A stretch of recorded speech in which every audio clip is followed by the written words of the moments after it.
இன்றைக்கி நம்ம வீட்டில் என்ன லன்ச் மெனுன்னு பார்த்துடலாம். சுட சுட ஒயிட் ரைஸ்,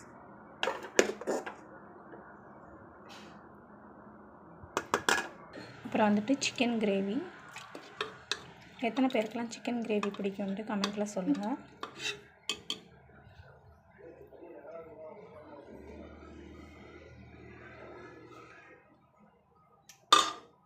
அதுக்கப்புறம் வந்துட்டு ரசம், நல்லா பெப்பர் தூக்கில் போட்டு மிளகு ரசம்.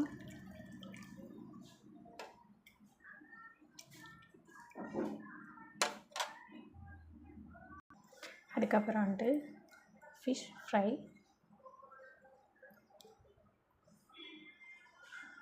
இதுதான் ஃப்ரெண்ட்ஸ் இன்றைக்கி நம்ம வீட்டில் லன்ச் மெனு. அதுக்கப்புறம் வந்துட்டு ஃப்ரூட்ஸ் வந்துட்டு பைனாப்பிள், ஸ்ப்ரைட். இதுதான் ஃப்ரெண்ட்ஸ் இன்றைக்கி நம்ம வீட்டில் லன்ச் மெனு. இன்னொரு லன்ச் மெனுவில் சந்திப்போம். Bye friends.